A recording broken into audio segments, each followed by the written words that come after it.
এখন তো আমানতদারিতা নেই। কথা বলেন, আলেমের মধ্যে আমানতদারিতা নেই। পদে বসার পর আর আমানত ভুলে যায়, পদে বসার পরে আমানতদারিতা ভুলে যায়। অনেক ওস্তাদের আমানতদারিতা নেই, ছাত্রদেরকে ভালো করে পড়ায় না। আমাদের চেয়ারম্যান মহোদয় একবার বলছিলেন কোন এক বক্তৃতায় যে আলিয়া মাদ্রাসার ছাত্রদের কেরাতকে কেন্দ্র করে বলছিলেন, অবশ্য উনি আমভাবে বলেছেন, উচিত হচ্ছে আমভাবে না বলে, হ্যাঁ অধিকাংশ আলিয়া মাদ্রাসার ছাত্রদের কেরাতের সমস্যা, তবে অধিকাংশের কেরাত ভালো আছে। তবে এই জন্য আমাদের স্যার যদি পদক্ষেপ না নেয়, স্যারও দায়ী হবেন। কথা বলেন, স্যারও কি হবেন? আমি মনে করি স্যারের মাধ্যমে আলিয়া মাদ্রাসার কেরাতের ব্যবস্থা, এলমুল কেরাতের ব্যাপারে উনি দৃঢ় পদক্ষেপ নেবেন। দৃঢ়পত্যই স্যারের সদিচ্ছার অভাব নেই, কিন্তু কেমন যেন আল্লাহর মেহেরবানি উনি যদি এই জায়গায় এসে চেষ্টা করেন, পারবেন। রাসূল বলেছেন আল্লিমু আওলাদাকুম সালাসা খাসাল, তোমরা তোমাদের সন্তানদেরকে তিনটি বিষয় শিক্ষা দিবে। এক, হুব্বাল কোরআন, কোরআনের ভালোবাসা। হুব্বান নবী সাল্লাল্লাহু আলাইহি ওয়াসাল্লাম, নবীজির ভালোবাসা। হুব্বা আহলিল বাইত, আহলে বাইতের ভালোবাসা। এদের শিক্ষা দিতে হবে। কথা বলুন, আরো জোরে বলুন।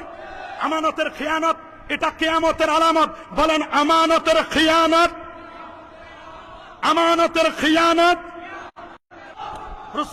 রসুল বলেছেন ইজা দুজ্জাতিল আমানা ফান্তাজিরিস সা। হুজুর কিয়ামত কখন হবে? রসুল বলেছেন ইজা দুজ্জাতিল আমানা ফান্তাজিরিস সা, যখন আমানতদারিতা চলে যাবে তখন কিয়ামত হবে। হুজুর এটা কখন আমানতদারিতা চলে যাবে? রসুল বলেন ইজা উসসিদাল আমরু ইলা গায়রি আহলি ফান্তাজিরিস সা, অযোগ্য ব্যক্তিরা যখন যোগ্যতার চেয়ারে বসে যাবে তখন ওই কিয়ামত হবে। এটাই হচ্ছে আমানতের খিয়ানত। আল্লাহু আকবার।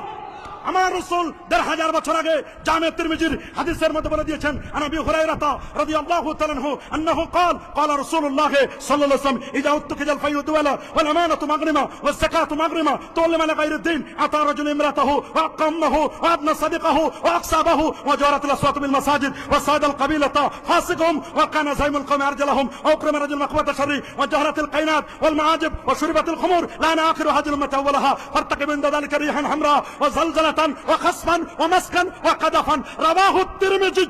আল্লাহু আকবার। জামে তিরমিজির স্পষ্ট হাদিস। আমানতের খেয়ানত হলে সমাজের মধ্যে ফিতনা ফাসাদ ছড়িয়ে পড়বে। আহাসিবান নাস আইয়ুতরাকু ইয়াকুলু আমান্না বিহি ওয়া হুম লা ইফতানুন, তাদেরকে ফিতনায় নিপতিত হতে হবে না, আল্লাহ পরীক্ষা করবেন। এজন্য আমানতের খেয়ানত করা যাবে। আরেকজন রাসূল বলেন, জালেম শাসকদের সাথে যারা আতাত করবে না, আমার রাসূলের শাফাত তারাও পাবে। আমরা কি কখনো জালেম শাসকের সাথে আতাত করব? হালুয়া রুটির ভাগ নেব? হালুয়া রুটির ভাগ নেওয়ার চেষ্টা যদি করেন, নবীর শাফাত পাবেন না, পাবেন না, পাবেন না, পাবেন না। রাসূল সতর্ক করে দিয়েছেন, বাদিরু বিল আমাল, তোমরা আমলের দিকে অগ্রসর হও।